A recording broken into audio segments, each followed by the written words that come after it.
Family, zero trabajar, naissance, mujeres feministas, young family, o Femra TV, Mari Musti, Matata, Nasabai, Kechimai, Kaisk.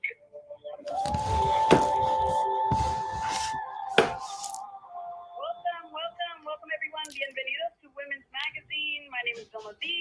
And while I'm usually your host on the first Monday of every month, today is actually the second Monday in September. And yet I get to host today's Women's Magazine.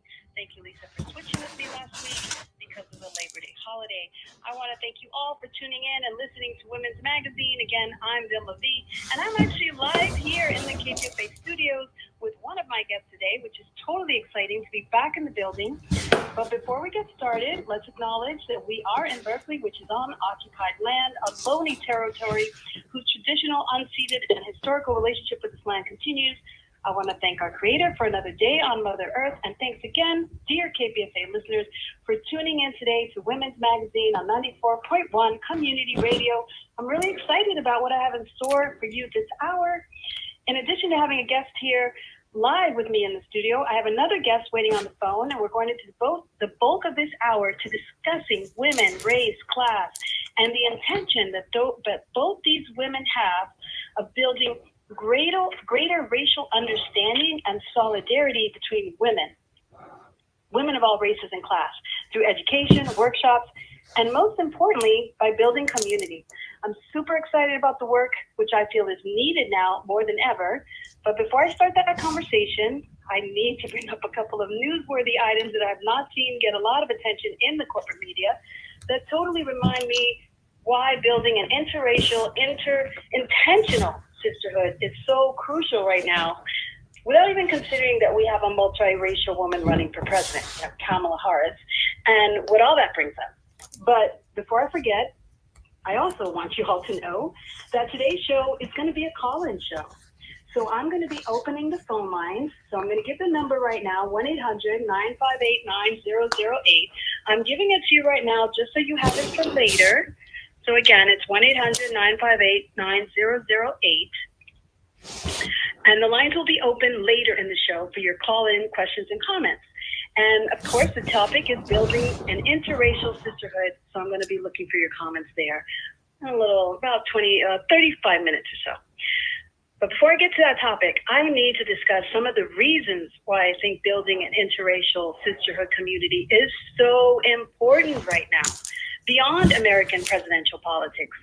There have been some news items that have come to my attention recently that paint such a dystopian portrait of the state of women today, not just here in the U.S., but around the world, that is super disturbing to me.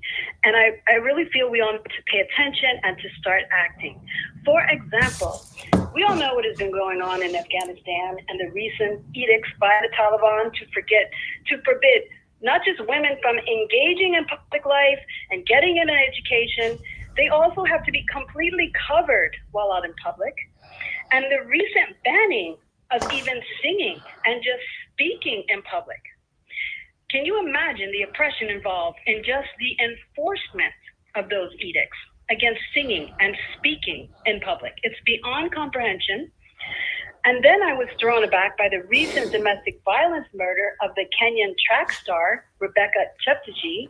May she rest in peace. She ran in the Paris Marathon in the Olympics as a marathoner. And she came home only to be killed by her husband, set on fire by him. This is a truly horrific case of women's oppression, notwithstanding their station in life. I mean, she was an Olympian. Then, of course, another case, the horrific rape and murder of Dr. Mamata Devnath at the R.J. Carr Medical College in Kolkata, India. She was on a break from a 37-hour shift when she was murdered and gang raped in the hallways of her workplace. Her family was initially told that she had killed herself. But that lie and that murder has set off a firestorm of protests and riots and rebellions about the lack of women's safety in India, which actually we could do a whole show about. But we're going to talk about something else. But speaking of medical institutions, and not to conflate these two scandals, but a lot of women have not heard that for years, medical schools in Japan have been deliberately rigging women's medical entrance exam scores in order to limit the number of women admitted into Japanese medical schools. I don't know how many women have heard about that scandal, but it's cropping up again. There's apologies. So lest you think all the discrimination and oppression of women happen only in so-called third world countries, no, it doesn't. It happens in Japan, it happens in Canada, it happens in the United States. It happens all over the world, all over the Americas, and across all 7 continents.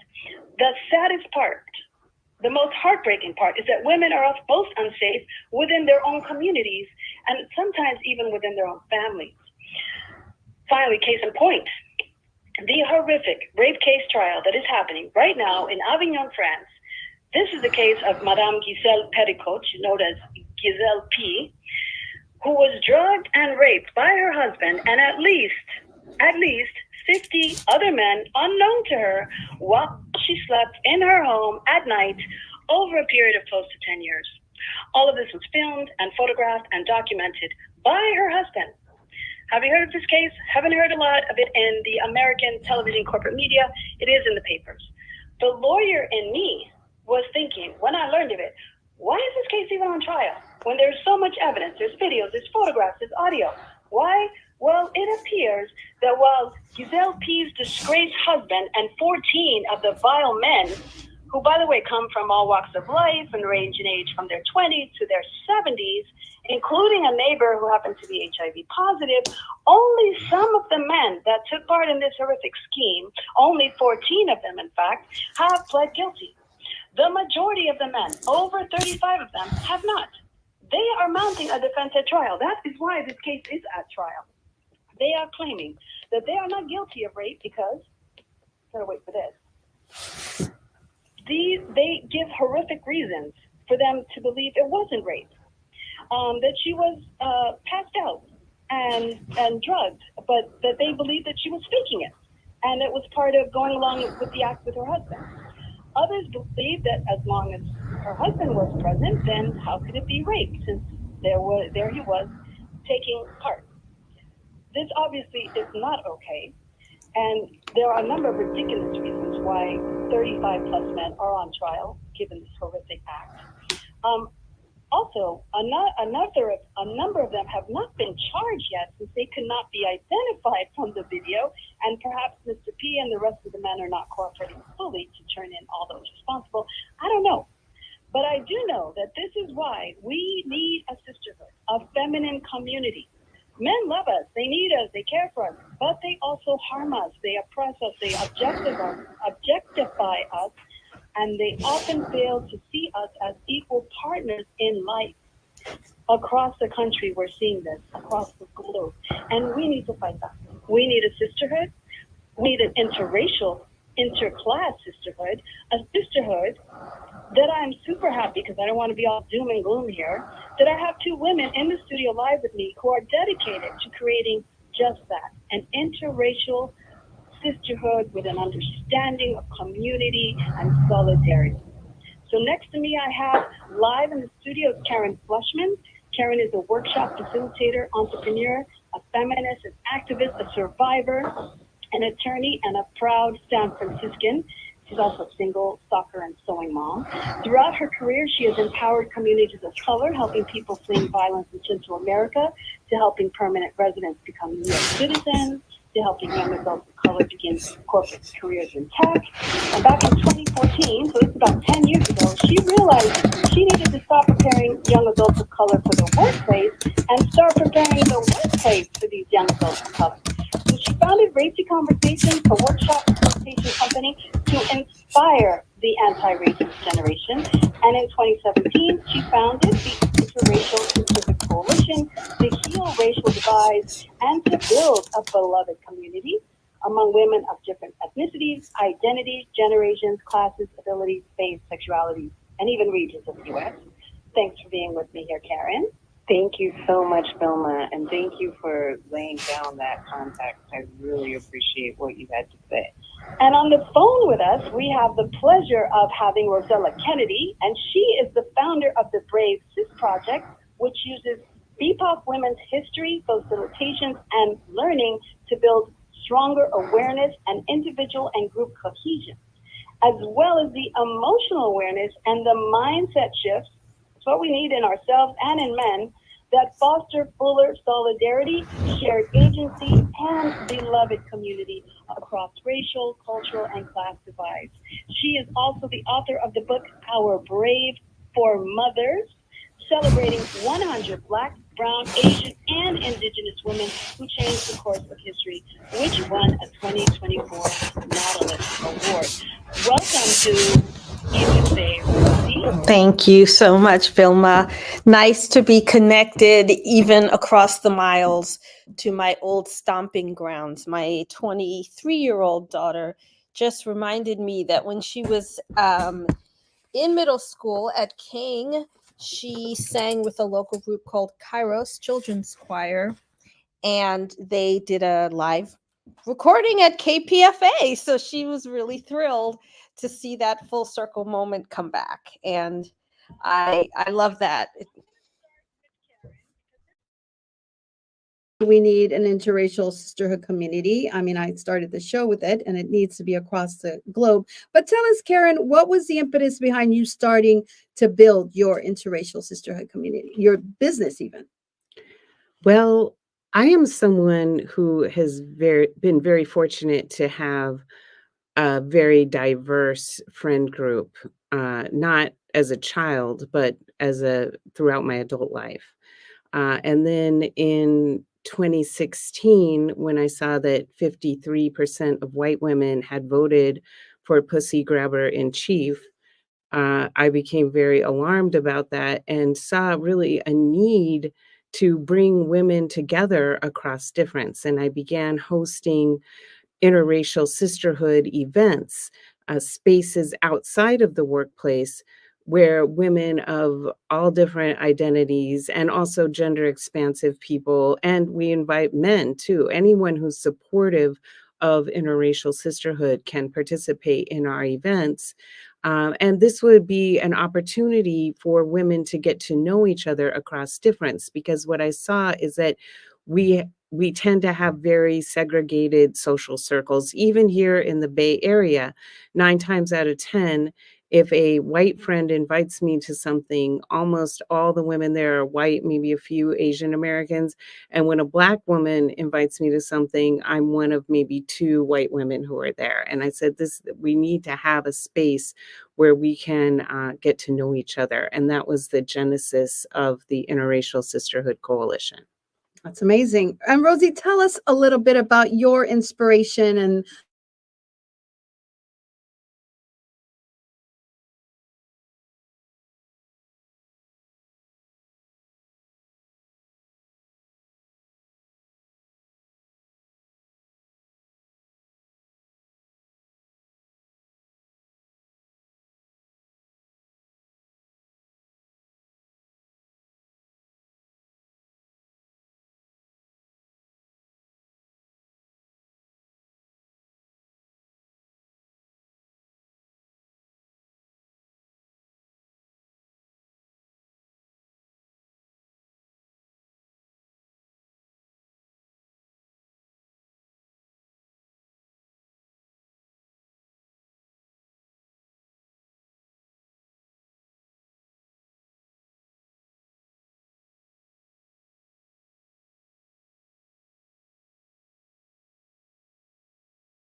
Okay, there you go. So I've unmuted myself, so it's now on the live stream. Sorry, live stream folks.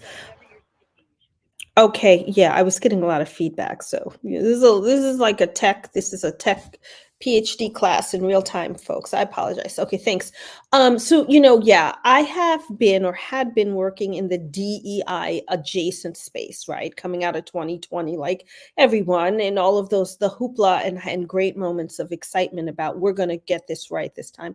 And like many, I watched that roll back and diminish in front of my eyes. And so I lost my job in July doing this kind of work. And it gave me the chance to step back from thinking about what was I shoehorning myself into for others and what was I actually here to say for the world? What was coming out of me that had to be said? And so for me, the question really was about learning, leading, and liberation. And so the course, which we'll talk about more later, starts with the first L is leadership, because I want to be pragmatic. I want people to understand why this is important. It'll make you a better leader, a better person in the workplace, better parent.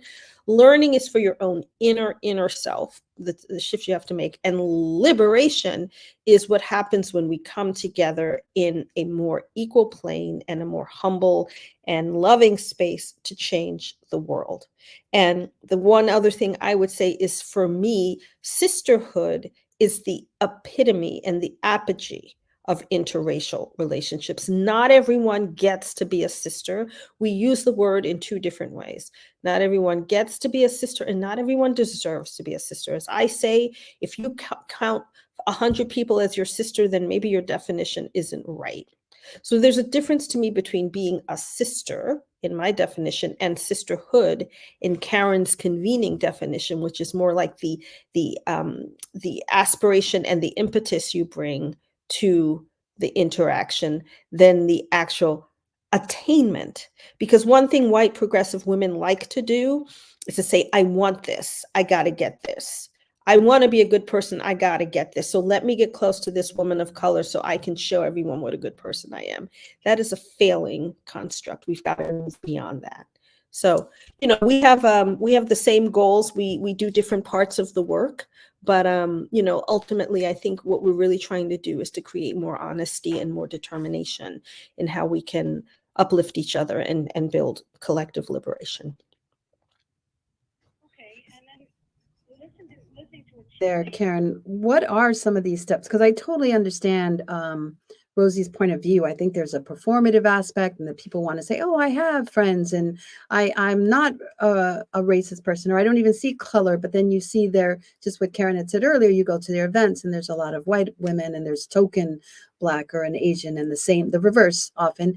Black folks hang out with who they feel comfortable with. But I get that. So, Karen, tell us, how do you intentionally build this interracial community that goes beyond the sort of like, oh, I want to sort of take pictures with my newfound Indian friend or something?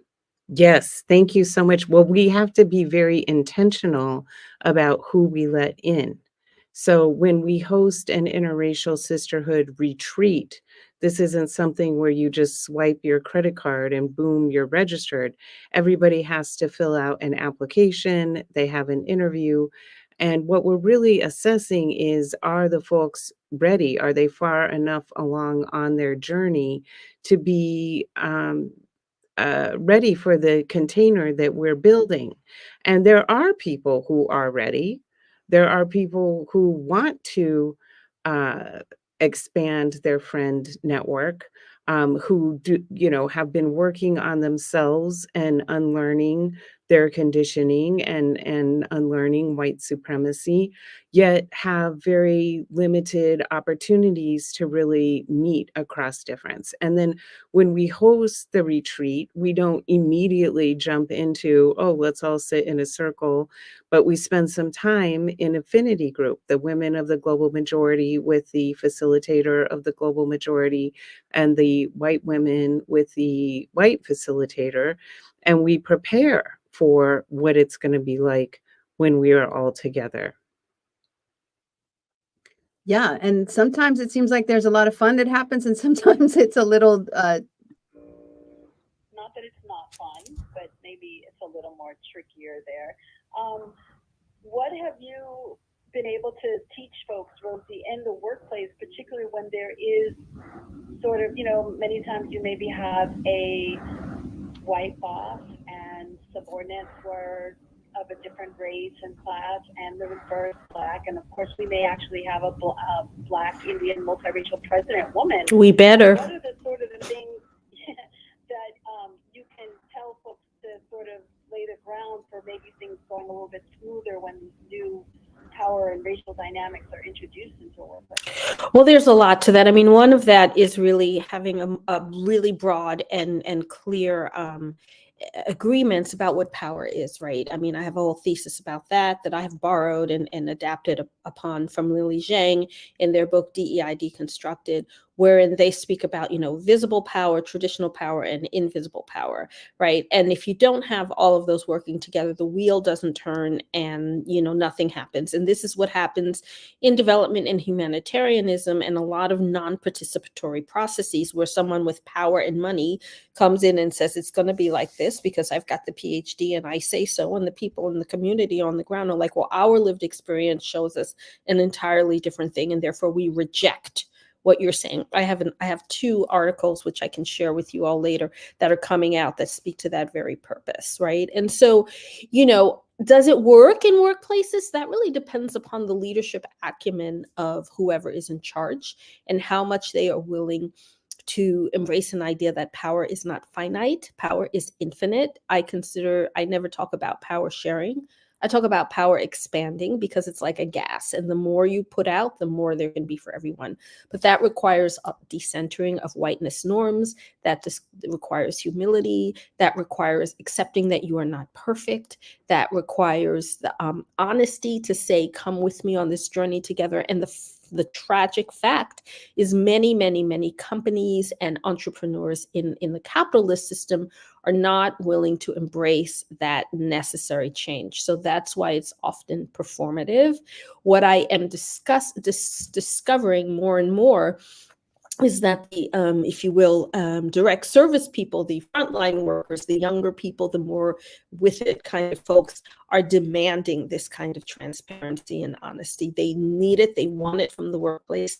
We are in a bit of a labor force snag right now where it feels like there are fewer jobs than there are applicants, but that's going to swing back. Those things are cyclical.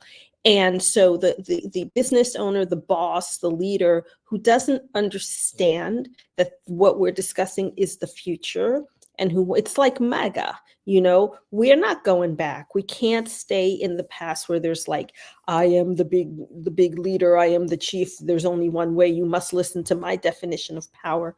The article that I'm publishing soon speaks about 5 R's when you try to force power. It's like I liken it to parenting teenagers. They're going to do what they do, and so you can sit there and say what you want to say. It's like toddler part 2, except they're bigger and they have cars and things. So it's resistance, it's refusal, it's ridicule. I mean, there's a whole bunch of ways people push back when they feel that this power is being put on them, like in a top-down way. What does this have to do with race, culture, ethnicity, and class? It is because those are the vectors that are baked into our society and who has or doesn't have power and privilege. So when you recognize, and I'll say the last thing and then I'll stop. When you recognize that it's not your fault, white woman, it is not your fault. No one is here to blame you. No one is here to tell you you are bad. We were all raised in this society with these norms going back to Leave It to Beaver and everything else that we know. This is how we were raised to see the world. And so now we are taking deliberate steps to see it differently, unlearn. That includes us BIPOC women as well. We've learned rules about the other people of color, this one. We talked about that in the retreat.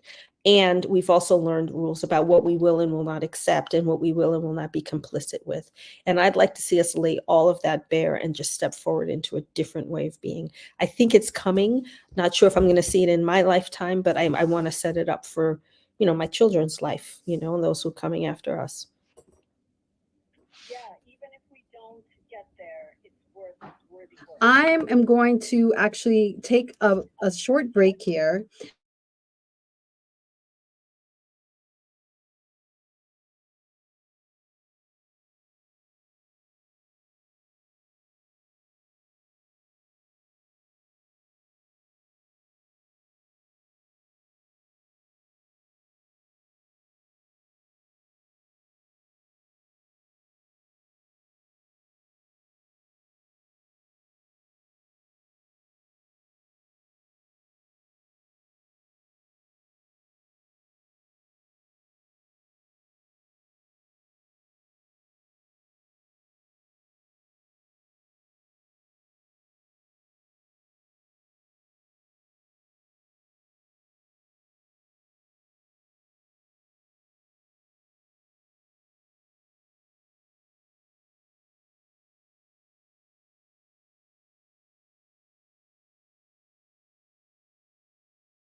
Thank you so much, Rosie and Vilma, for that. You know, as you were speaking, Rosie, and you said, "White women, it's not your fault."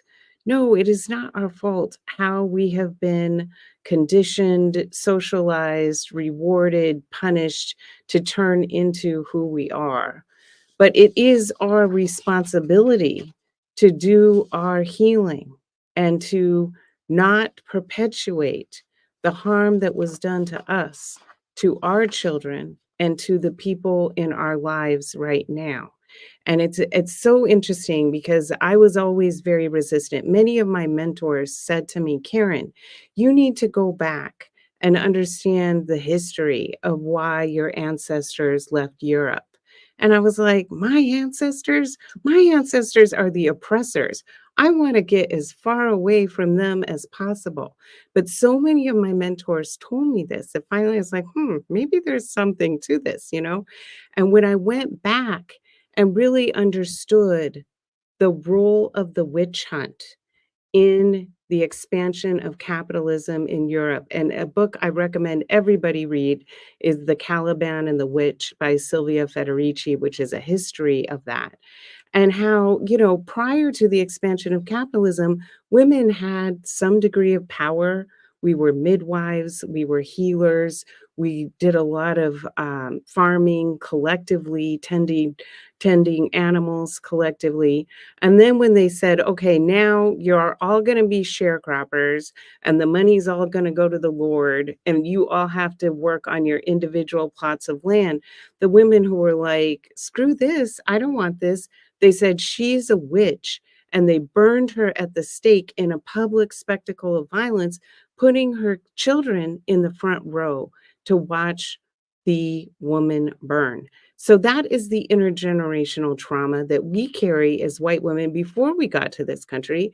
And then, as Stephanie Jones Rogers points out in her must-read book, They Were Her Property, The History of White Women Slave Owners in the American South, we were literally imported to this country because they had to make the plantation an intergenerational enterprise.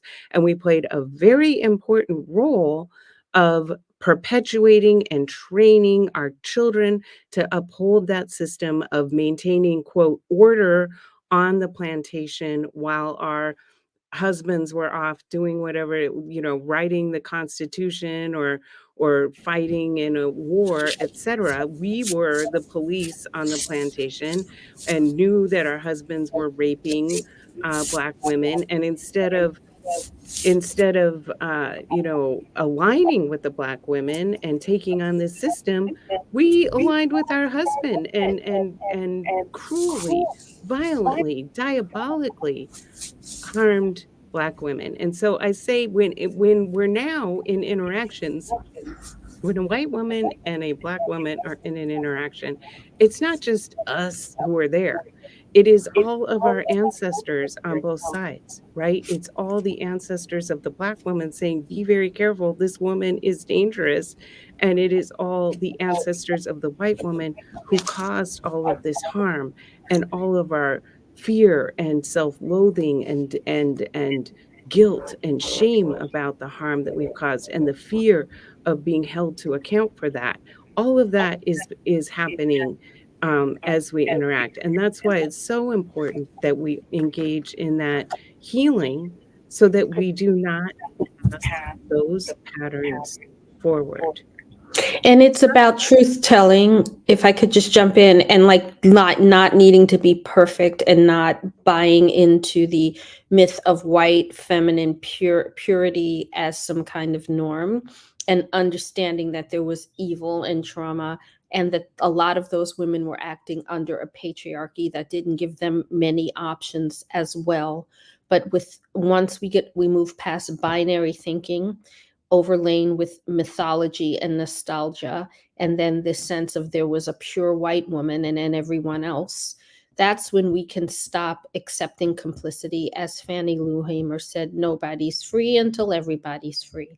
And so that's the message to the white women that I, largely interact with around this work. It's like, I'm not coming for you. What would the point be? I don't need you white woman to suffer for me to heal my epigenetic trauma. My healing is not dependent on your suffering. My healing is dependent on my holding myself for myself from myself.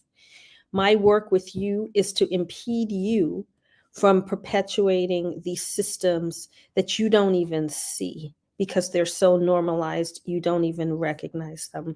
And when I saw that video the other day of President Harris, because I'm claiming it, in Pittsburgh with the white woman who an older woman who fell into her arms and was crying and had so much grief, I really was like, oh God, look, they're making her have to be Mamala. Geez, we never stop working for the white woman. But also, I was like, I don't know who she was, but she's likely the kind of archetype who voted for Trump, thinking, well, how bad could it be?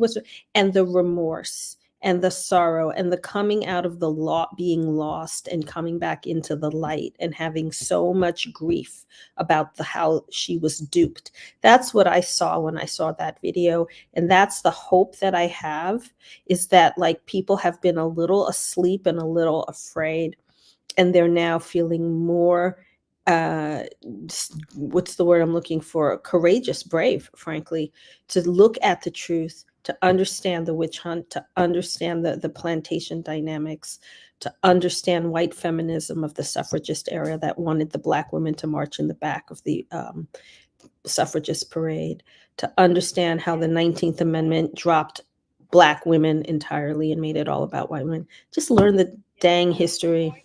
Rosie Kennedy, and she is my guest here at 94.1 KPFA Community Radio. This is a call-in show. We are talking about building an interracial sisterhood. I'm here joined in studio with Karen Fleshman, who's the founder of the Interracial Sisterhood Community Project. And I actually am going to open the phone lines, 1-800-958-9008, if you want to get into this conversation. One of the things that I was thinking we could talk about in the last 20 minutes we have was about women's experience with an interracial both at work or out, if something you'd like to comment on or question about, because both these women, as you heard, Rosie, they've written books, they've written articles, they've conducted workshops, interracial is a platform, and they may be able to shed some light on something you've been experiencing, or and they illuminate the conversation. So we're going to go straight to, again, I'll give out the number one more time, 1-800-958-9008. I ask because we only have about 15 minutes here to focus. Just, be brief. You can say a lot of 30 seconds after. Be brief, and then my guest will be brief so that we can get a lot of calls in. So come in and call 1-800-958-9008. This is Women's Magazine, and we are conducting a conversation about interracial sisterhood. I'm going to start with Charlene from Corona. Charlene, you're live on the air with us. Go ahead. Hi, I was wondering if Ms. Kennedy could finish the R. I got evicted and ridiculed. Oh my goodness. Just give me a second. I'm going to have to call up the article. And it will be in a wonderful website called proximate.press, which is a global website about participatory everything. I can't speak enough, but let me just find them. Hold on. Resistance, rage, rebelliousness, respectability, which is a form of just giving in and saying, fine, whatever. We are all very familiar with respectability politics.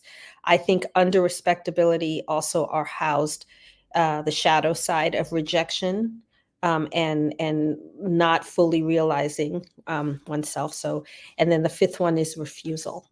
And there's more to rebuke, redirect, redistribute, reparative, but those are sub topics. And I really looked at like how my teenagers were, how my and that's not to imply that like the global north is the adult and everyone else is a child at all. It's just like what happens when you're dealing with folks and entities that have their own agency and know what they want and know who they are, and you're trying to impose a different order on them just because you think because I said so is the title of the article.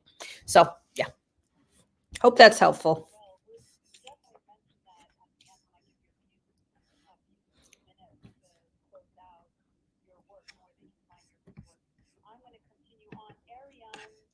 From San Francisco, you're live here on Women's Magazine. Go ahead.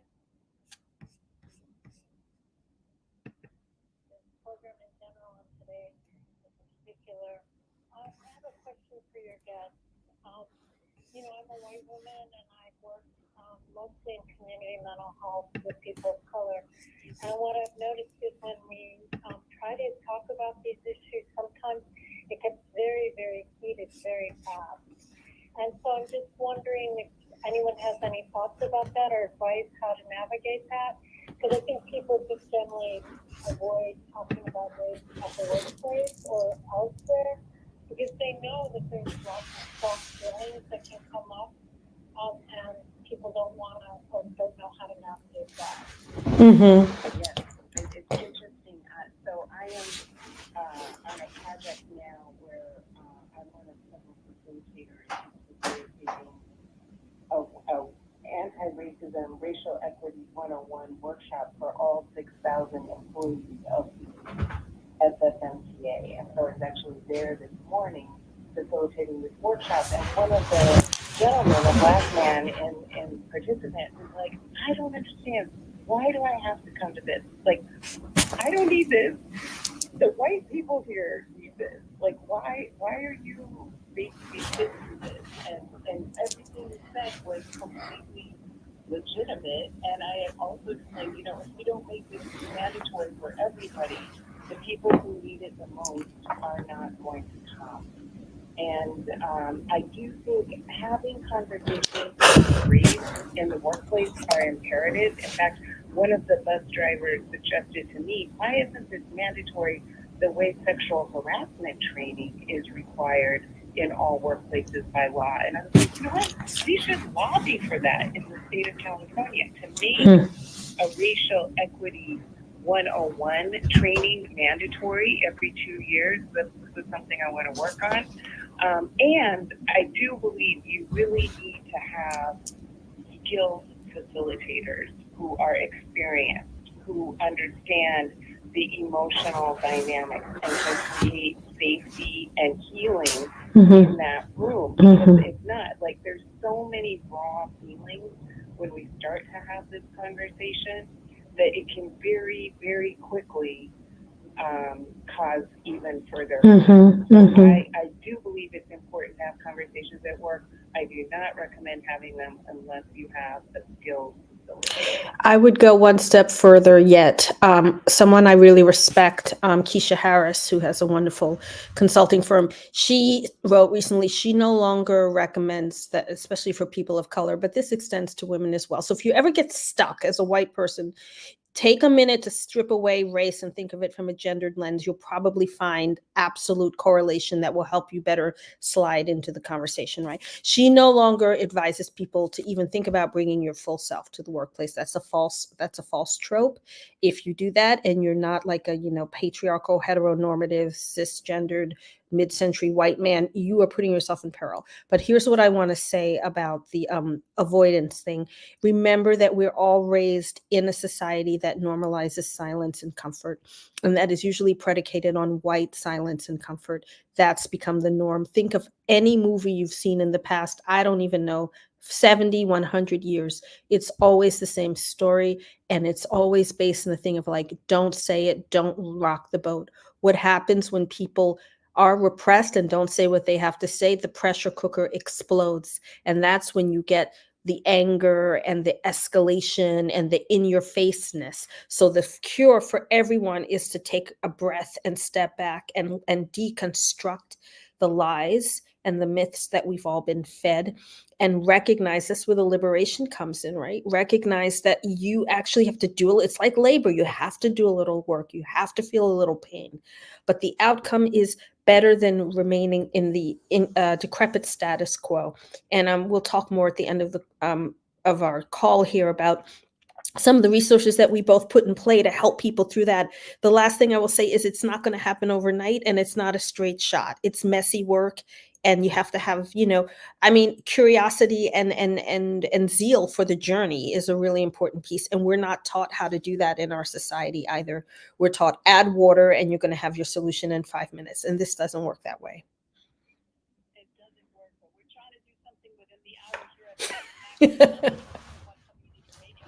Kennedy, who is my guest, along with Karen Fleshman. who are helping us tackle some of this, because I do believe I also have a project about empowering women, and I think women need to be empowered to be brave, to take on these issues, because yeah, like you said, we're not going anywhere, and these issues don't go anywhere. We are taking your calls if you want in on this conversation. 1-800-958-9008. Please call us. Delphine from Berkeley, you are on the air with Women's Magazine. Go ahead.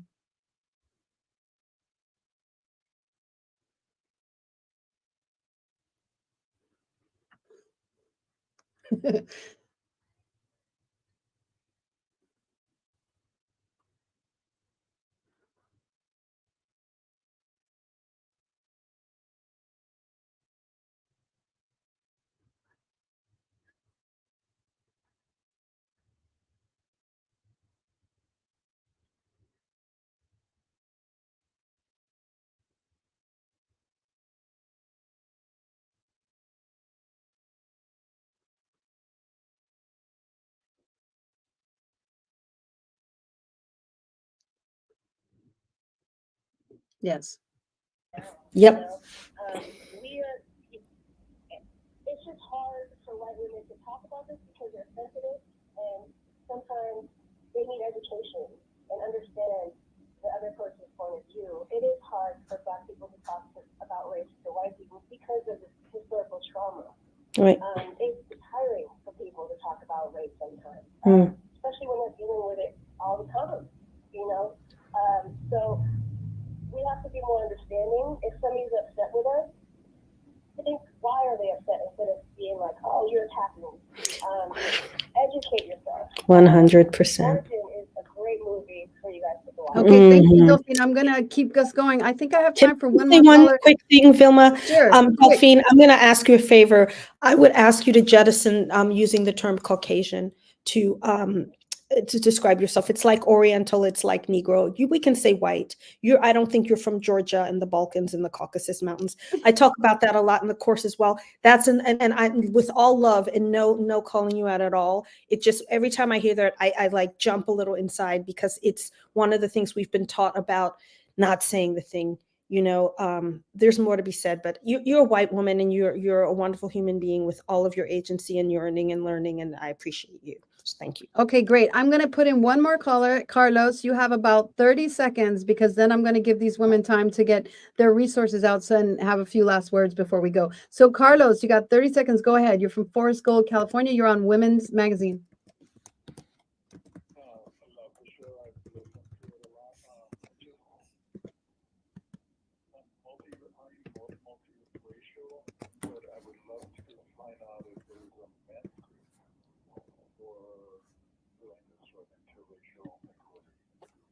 All right. Do you ladies know, Karen or Rosie, some men taking on Carlos, this? you do it. You do it, man. Hook up with Karen. Karen will tell you how to put it together.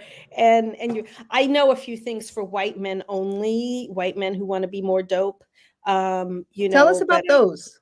Mention those. Golly, I don't really have it close to hand. I'll have to send it to you. Believe it or not, it's a guy in New England who came out of Utah, believe it or not, and he created a group for white men, and it was like, a like learning group. I'll find it and send it to you. But interracial, Carlos, that is a good point. Go ahead, Karen. Carlos, I highly recommend Paul Kivel, paulkivel.com, paulkivel.com. They had for many years I think it was called the Oakland Men's Project, and it was just that, about not only healing from white supremacy and the interracial dynamics among men, but healing from patriarchy and this dominance culture and lack of emotional connection and feelings of love and compassion and self-worth. I highly recommend checking that out, paulkivel.com. I also heard that the white dudes for Harris group that met was getting into a lot of that as well. So if you can Google when their next meeting, they went pretty deep. So Yeah, this is the importance, I think, because a lot of these issues, the race in the workplace, and I mean, we may have a multiracial president, a woman, and all that brings up. So I think it's really important that we are intentional about making ourselves available to join these type of communities and to be to really want to engage. We only have a few minutes left, so I'll start with Karen. You have a workshop coming up. So there's something coming up in San Francisco, I believe on the 21st, that you can talk about, and then tell us a little bit more. I don't want to speak for you. So go ahead. And then Rosie, we'll get to you before we end here in about 7 minutes. Yes, so 6. we are hosting a day-long mini retreat. So it's not an overnight, but it is a day-long interracial sisterhood workshop in San Francisco on September 21st. If you want to get the registration information, it's on Eventbrite, or you can contact me via my website, racyconversations.com. There's a contact place there, and I'll send you the Eventbrite link. And this workshop is really going to focus on self-love and compassion for yourself, and as well as seeking your direction. And I'm so grateful Vilma V is going to be facilitating the V method of women's empowerment that's really about self-definition, self-determination for women. I think I'll speak for myself as a single mom. I'm also a caregiver. I'm an entrepreneur. My to-do list is like very, very long, and all the people that I serve, and sometimes I can get really depleted and kind of lose contact with myself. And this day is going to be all about reconnecting with yourself, reconnecting with like-minded people, all generations, all sexualities, all genders, you're all welcome. And it's going to be an amazing experience on September 21. Go to racyconversations.com and send me your contact, and I'll send you the registration information. And then Miss Rosella Kennedy, you've spit so much out that I know that people are like, wait, what, who'd she say what? So you need to tell us how we can, because we can just tell you have just a strong understanding and a depth about this that we are also hungry for. So tell us, you're way up in Washington, but how do we get hold of you? How do we get part of how do we get part of your wisdom? The best way to follow what I'm doing is through Brave Sis Project, which is bravesis.com. That will have at the top of the homepage the link to the course, which is on Teachable. My course is called Allies, Advocates, Co-Conspirators, Friends, Sisters, a playbook for leading, learning, and liberation. It's an 11-module self-paced course, and we look at 10 different plays that you can learn and unlearn, everything from tokenism to appropriation to over intellectualizing, saying I read a 40,000 word New Yorker magazine, so I've hacked racism, to performativism, niceism. I mean, look, it's everything I know. It's everything I've experienced. I've put it into this course so I could go one to many, because I can't go evangelize everywhere in the world. And people are taking the course individually. They're also doing it with groups of friends. We've got some group facilitation opportunities. It's through the Teachable platform. So it's very, very accessible. So if you go to bravesis.com, you'll see that. I have another website, which is my name, rosellakennedy.com. That's more for professional engagements. If people want to hire me to help them with strategic advising or coaching around these issues in the workplace context, that as well. It's been a very busy summer, really exciting, starting off with the retreat that we hosted together with Karen and Vilma, to which you were such an integral participant. But I really think, and then my book is there as well, Our Brave Foremothers. You can get that information. You can find my perpetual journal. It's all at bravesis.com. I think that's the best way to connect. And please do share. I'm trying to get liberated too from a lot of really toxic workplaces and situations. And doing this work feels like what I've been anointed to do. So I'm really excited to have the opportunity to share. I too, I'm so excited about you two being here and introducing this concept and what we're all familiar with, but being very more intentional about it on 94.1 KPFA, because the station was founded on peace. It was founded on people coming together and creating a beloved community. My apologies to Ramel from Oakland. I'm not going to get to you right now. So next time, I often have call-in shows. I'm on the first Monday of the month. This is it for this hour of Women's Magazine. It's been such a pleasure to spend time with all of you. I want to thank my two guests, Rosella Kennedy and Karen Fleshman, for their contribution to this episode of Women's Magazine. I want to thank KPFA, awesome community radio, my engineer, Kirsten Thomas. I'm always calm and know when she's on the board, I'm good. You can listen to the show again at our archives on kpfa.org. And if you have a story you want us to cover, or a woman or a gender-centered event you want me to announce, or one of my wonderful colleagues, email us at womensmagazine@kpfa.org, or you can email me at vilma@kpfa.org. That's VYLMA. Join our Facebook group, Listen to KPFA at Women's Magazine. My name is Vilma B. Thank you. Be well. Join us in creating community, interracial and interclass. Stay connected to each other and to KPFA. Stay tuned next to About Health. Have a great rest of your week, everybody. Thanks so much for joining us. Adios.